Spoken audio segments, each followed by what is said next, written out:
Finalmente, Guatemala lo dejó ir. Le abrió la puerta y lo puso de vuelta a la frontera, como quien devuelve un paquete que nadie quiso recibir.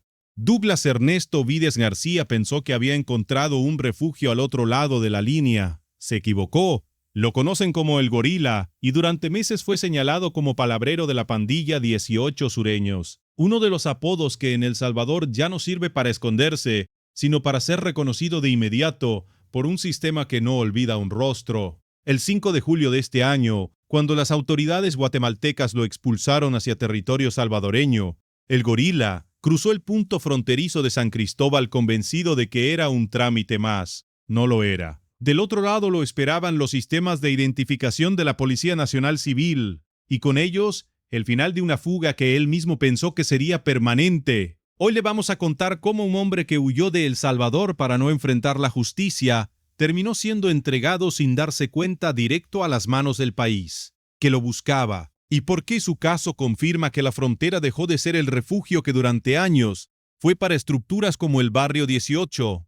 Si a usted también le indigna que estructuras como el Barrio 18 hayan sembrado terror durante años en las colonias salvadoreñas, mientras miles de familias tuvieron que desplazarse o pagar renta para poder seguir viviendo en su propia casa, suscríbase ahora mismo a este canal. Aquí documentamos, con fuentes verificadas, cómo cae cada uno de los que un día se creyeron intocables. Y el Gorila es uno de esos casos que muestra algo que muchos salvadoreños todavía no terminan de entender. Salir del país ya no garantiza escapar de la justicia. Según información oficial confirmada por el Ministerio de Justicia y Seguridad Pública, Douglas Ernesto Vides García fue señalado como palabrero de la pandilla 18 Sureños, uno de los dos brazos en que se dividió el Barrio 18 tras una fractura interna que marcó su historia reciente.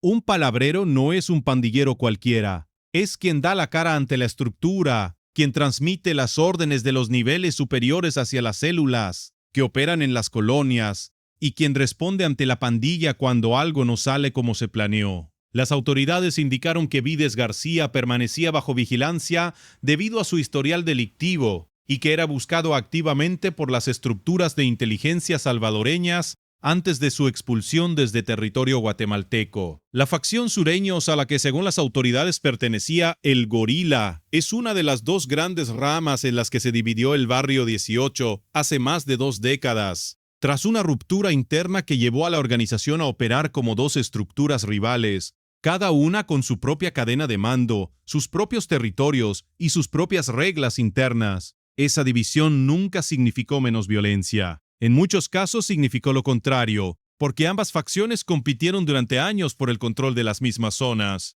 Mientras él se movía con la tranquilidad de quien cree haber dejado atrás el problema, en El Salvador su nombre seguía activo en los sistemas de búsqueda.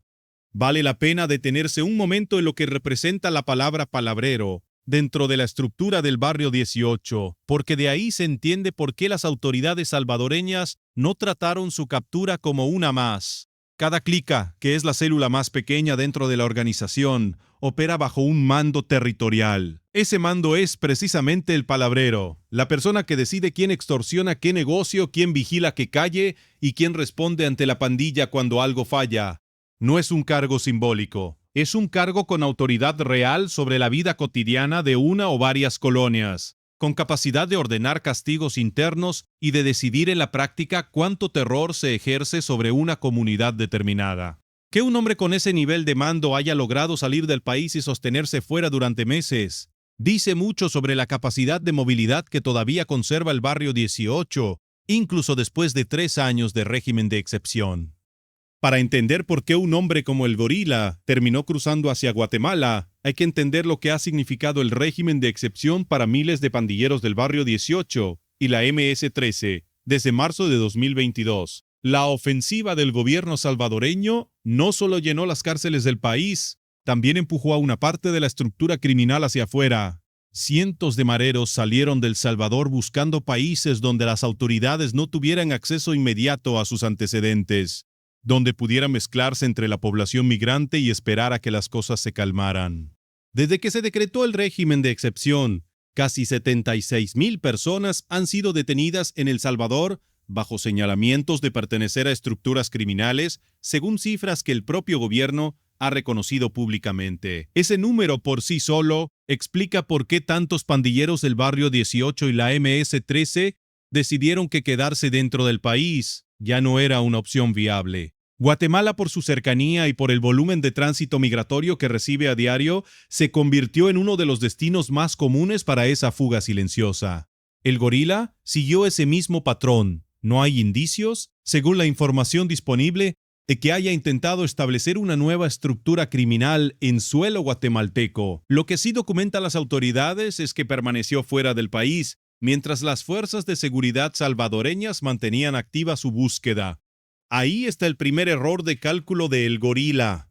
Pensar que la frontera funcionaba todavía como una línea que detenía la justicia, cuando en realidad se había convertido en lo contrario. En los últimos años, El Salvador y Guatemala fortalecieron un mecanismo de coordinación binacional enfocado específicamente en el movimiento de pandilleros entre ambos países. No se trata solamente de compartir listas de nombres. Se trata de sistemas de verificación biométrica y de control migratorio que permiten identificar a una persona en el momento exacto en que cruza un punto fronterizo, incluso si viaja con documentación distinta o intenta pasar desapercibido entre grupos de migrantes. Es la misma tecnología que en meses recientes ha permitido capturas similares en otros puntos del país y que las autoridades salvadoreñas han descrito como una de las piezas centrales de lo que llaman el nuevo modelo de servicio policial. Ese modelo se apoya, entre otras herramientas, en un sistema de identificación que cruza en tiempo real los datos de una persona con los registros de estructuras criminales, permitiendo geolocalizar alertas y confirmar antecedentes penales en cuestión de segundos. Antes de la implementación de este tipo de tecnología, un pandillero como El Gorila podía, en teoría, presentar documentación alterada o simplemente negar su identidad ante un control migratorio, apostando a que el proceso de verificación manual tomara demasiado tiempo como para sostener una detención inmediata. Hoy esa apuesta ya no funciona. La verificación es prácticamente instantánea y cualquier coincidencia con los registros de pandillas activa de forma automática un protocolo de detención. Este cambio explica, en buena medida, por qué las capturas en puntos fronterizos se han vuelto más frecuentes en los últimos meses. No es que haya más pandilleros intentando cruzar, es que ahora resulta prácticamente imposible hacerlo sin ser identificado. Lo que pocos entienden es que esta coordinación no depende únicamente de El Salvador, depende también de la voluntad de los países vecinos de dejar de ser refugio. Y ahí está la segunda capa de esta historia, la que menos se cuenta. Guatemala no encontró a El Gorila por casualidad, ni lo mantuvo en el país por negligencia. Lo expulsó de manera deliberada, como parte de una política migratoria que cada vez tolera menos la presencia de estructuras criminales salvadoreñas dentro de su territorio. Para las autoridades guatemaltecas, cada pandillero que permanece escondido representa un riesgo de que la violencia del Barrio 18 o la MS-13 se replique en sus propias comunidades. Expulsarlo hacia El Salvador no es un favor diplomático, es una manera de proteger su propio territorio, aunque el resultado final termine siendo la captura de un hombre que llevaba meses evadiendo a la justicia salvadoreña. Esa coincidencia de intereses entre un país que quiere sacar a un pandillero de su territorio y otro que lo quiere de vuelta para juzgarlo es lo que terminó sellando el destino del gorila. Y aquí llega la capa más profunda de este caso, la que explica por qué el gorila nunca tuvo en realidad ninguna posibilidad real de quedarse fuera para siempre. El sistema de identificación que utiliza la Policía Nacional Civil no depende de que un pandillero cometa un error visible. Basta con que su rostro, sus huellas o sus datos migratorios coincidan con los registros que ya existen dentro del país. Cuando Guatemala lo entregó en el punto fronterizo de San Cristóbal, los agentes salvadoreños no tuvieron que investigar quién era. Los sistemas de control digital lo confirmaron de inmediato como palabrero de la 18 sureños. Fue entonces cuando la persecución que había durado meses enteros se resolvió finalmente en cuestión de unos pocos minutos frente al puesto fronterizo. ¿Sabía usted que un hombre puede pasar meses escondido en otro país y aún así ser identificado en menos de lo que dura un trámite migratorio? Eso fue exactamente lo que le pasó a El Gorila. Pero antes de contarle cómo terminó esa mañana en la frontera, hay algo que el gorila tampoco calculó bien, y que tiene que ver con el momento político en el que decidió intentar regresar. El 5 de julio de este año, agentes de la Policía Nacional Civil, en coordinación con unidades migratorias, recibieron a Douglas Ernesto Vides García en el punto fronterizo de San Cristóbal, tras confirmar su expulsión desde Guatemala. Ahí, bajo los mismos sistemas de verificación digital que ya lo tenían identificado, quedó formalizada su detención por el delito de pertenencia a organización terrorista.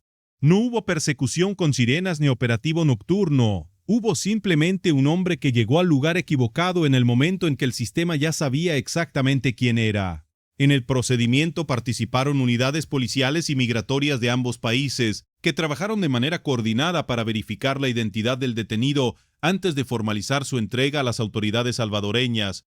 Un protocolo que, según fuentes oficiales, se ha vuelto estándar en este tipo de expulsiones, cuando existe sospecha de vínculos con estructuras criminales. El ministro de Justicia y Seguridad Pública, Gustavo Villatoro, confirmó el hecho públicamente y fue directo en su mensaje. El tiempo en que los pandilleros cruzaban fronteras para evadir la justicia quedó atrás. Hoy, la coordinación entre países garantiza que ningún terrorista encuentre refugio ni escape de la ley, y agregó que el gobierno continuará fortaleciendo la cooperación regional para cerrar cualquier ruta de escape a quienes, en sus palabras, sembraron terror contra la población salvadoreña.